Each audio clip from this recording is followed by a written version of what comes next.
Today I'm going to be showing a tutorial on how to make a fabric reusable coffee cozy or coffee sleeve for takeaway coffee cups. These are a great alternative to the paper coffee sleeves that you get at your local coffee shop.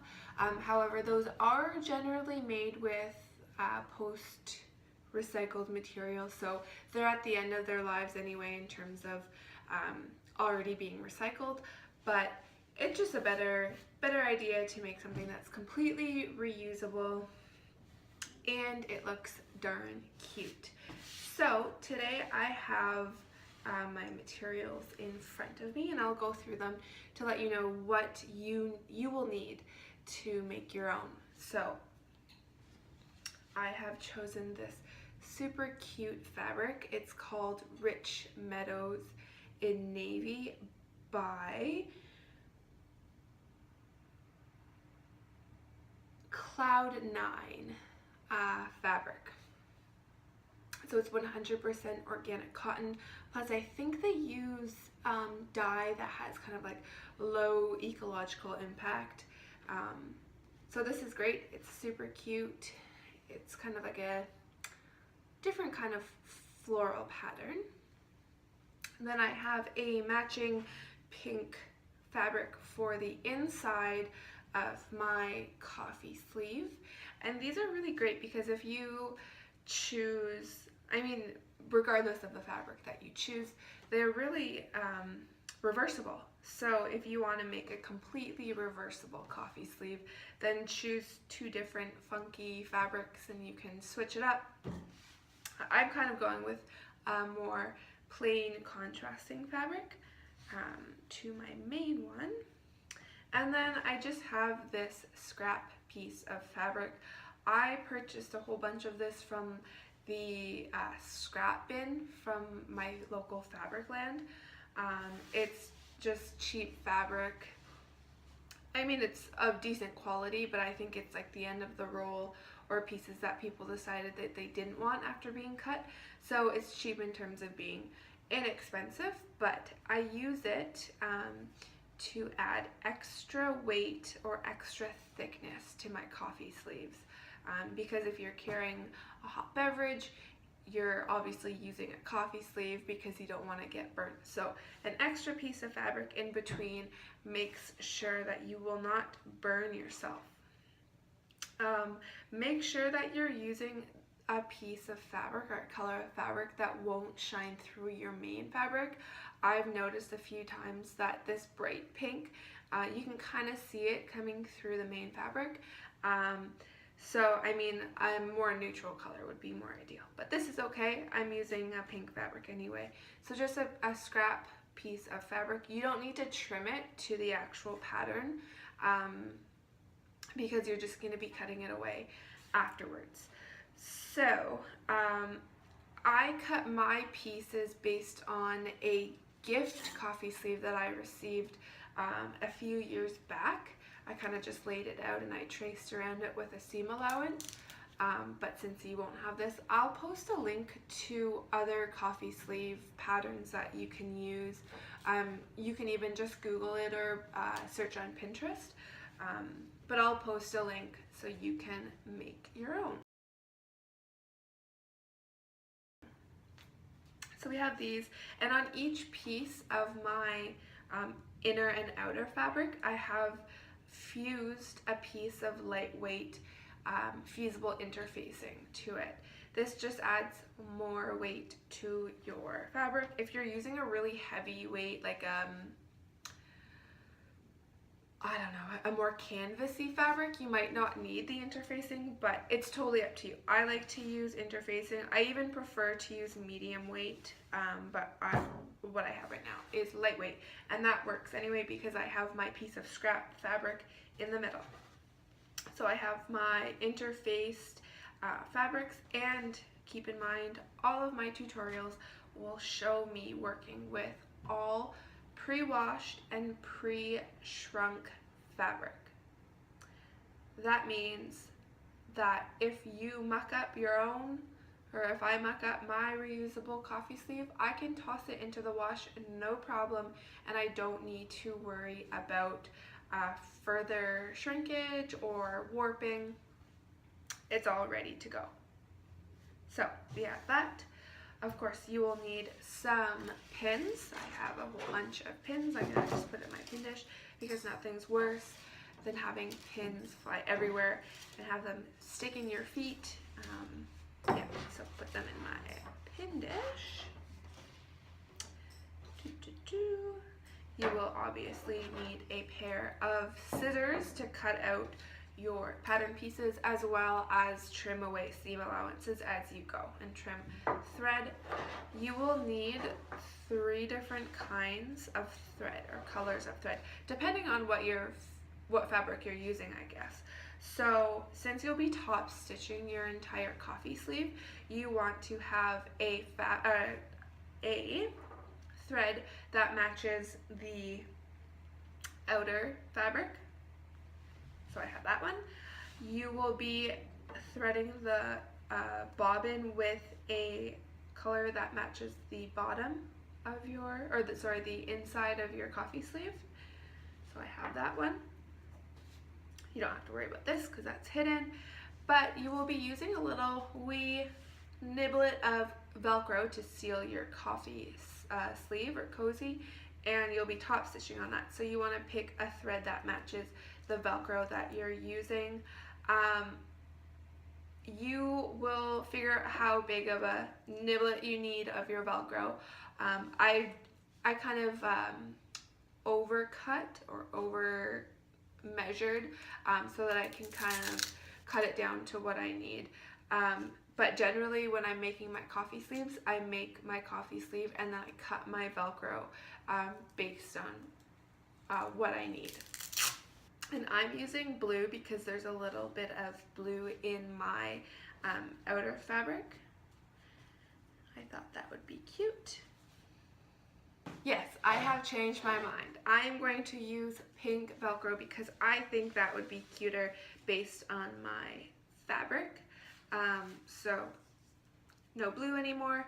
I will be using pink, and this thread will be just fine for my pink velcro. Okay, so obviously the first step was to cut out your pattern pieces, but I've already done that. So second step, and the last thing you will need is a point turner. Again, as I mentioned in my previous tutorial, you could really use a seam allowance ruler as well, but it's just good to have a dedicated tool for point turning because you want a nice crisp looking reusable coffee sleeve that looks professional and you feel good about taking out. So we are going to lay the pieces of fabric down and pin them in place for sewing.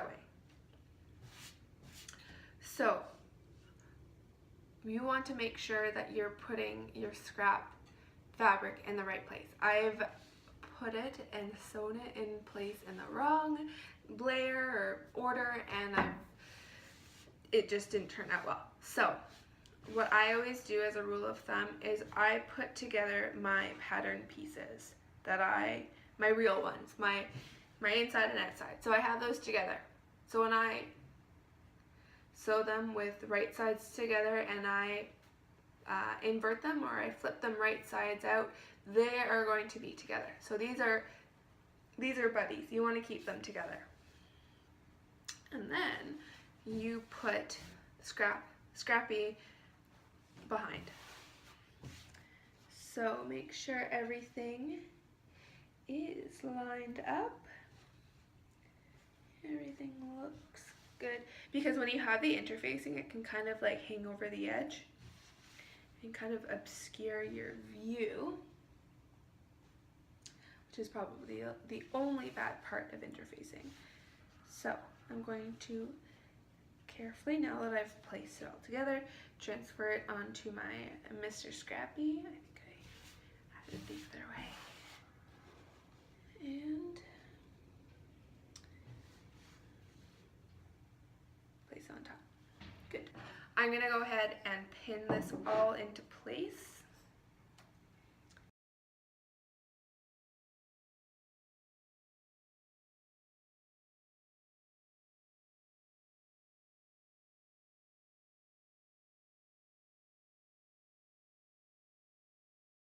So I'm gonna pull up my sewing machine and we're gonna go ahead and sew.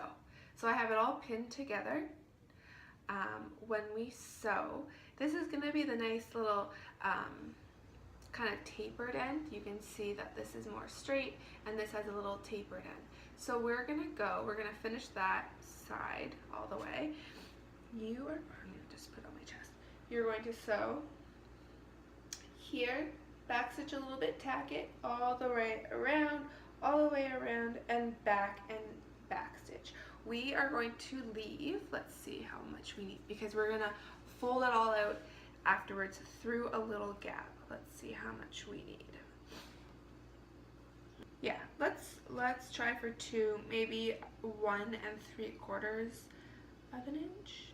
And the seam allowance that you're gonna use for sewing this up is 1/4 inch. So you're gonna use the side of your foot pedal to as a guide for your 1/4 inch seam allowance.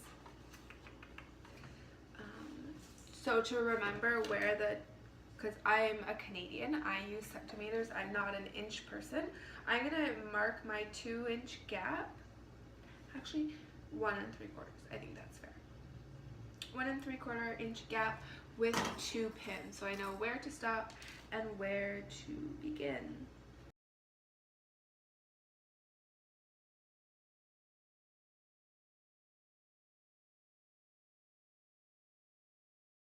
Place that to the side and go ahead and trim everything. So we're gonna trim our seam allowance. You're gonna, on this side where the gap is, you're just gonna trim away the scrap fabric and the corners. You wanna leave the full seam allowance where the gap is so that again we can fold it in and have enough material to work with that we can iron it down and pin it down and sew it in. For the rest of the area, you can trim about 1/8 of an inch, so half of what's there. Paying special attention to the corners. Trim those away so that we are not bunching up the corners.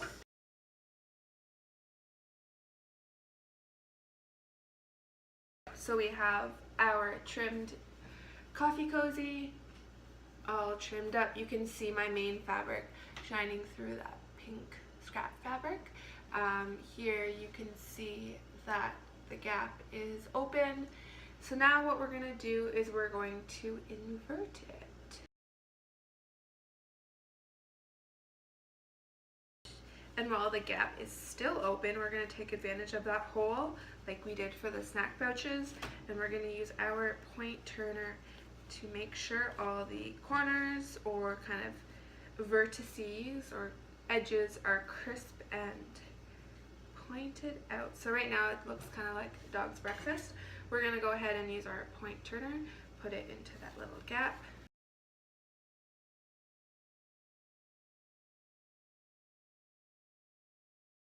This is why it's important to trim your corners so that you're not fighting too much with them. Okay, so the next step is to iron this all down, make it all nice. To make it visually appealing, it's better to have a little lip of the outside, so this purple fabric showing on the inside rather than having a little lip of the pink inside showing on the outside. I think it just looks nicer. So press accordingly, press the gap so that this, when you do a top stitch, you're going to top stitch the whole way around, but start it here. You want that seam to be flush with what you've already done. Okay, so I've pressed my cozy so that there is, it's nice and flush and crisp. So now we are going to do a top stitch all the way around.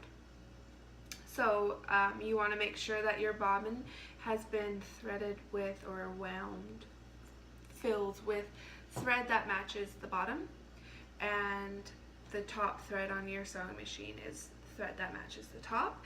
And go ahead and pin the whole way around, paying special attention to the gap, because that's the only part that actually hasn't been sewn closed yet.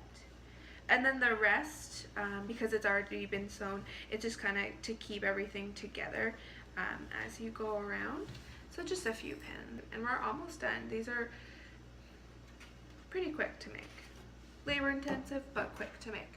So go around the, see, I only used a few pins. How many? 7 in total, and 3 were at the gap. Use about an 1/8 of an inch top stitch to finish it up.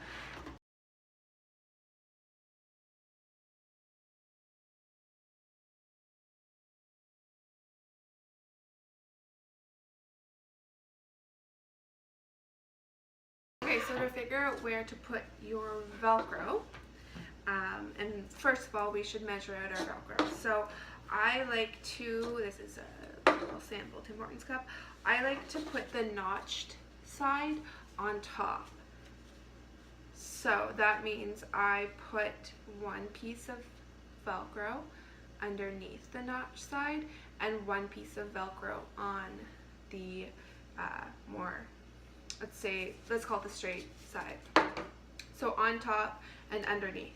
So I will take my piece of pink Velcro that's kind of longer, and I will just place it. It doesn't have to be perfect or anything. In fact, it's easier to cut it on just one piece of Velcro. So just one piece, keeping in mind to have like straight sides. Maybe, again, it's just the perfectionist in me that likes perfect straight sides. And then use that little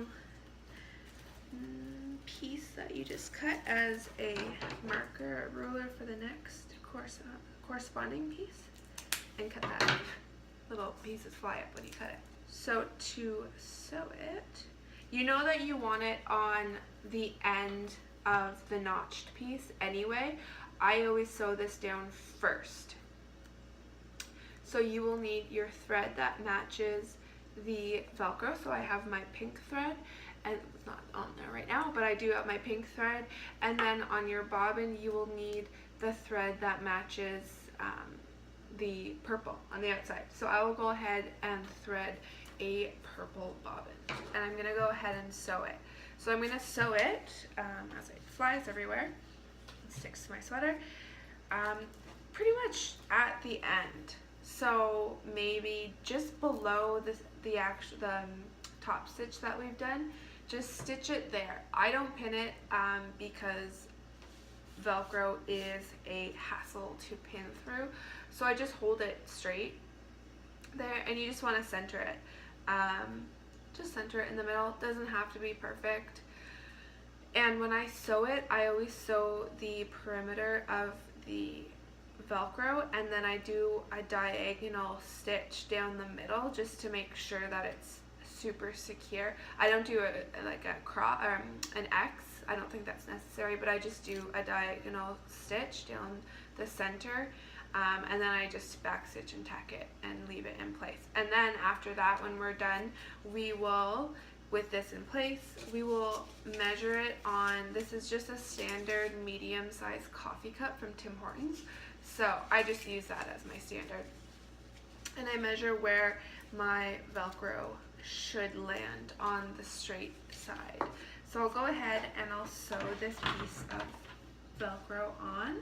So just eyeballing it, making sure it's in the center, and going ahead and sewing.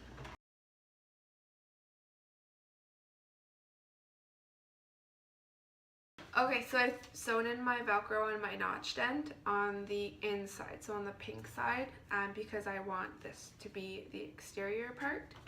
And then I'm going to take my medium-sized coffee cup, and just wrap it around and see. So this is a pretty fair size. It's not too small and not too big. You can see if I just open it, it's kind of right there. So I'm gonna sew the piece of Velcro pretty much on the end.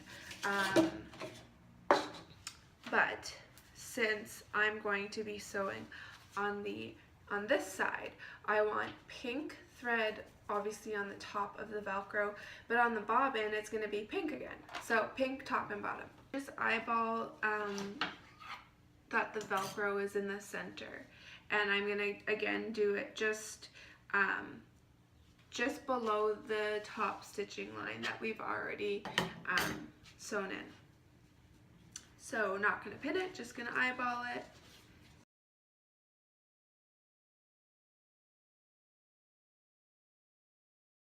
So if you made this along with me, good job. You totally just made your own coffee cozy.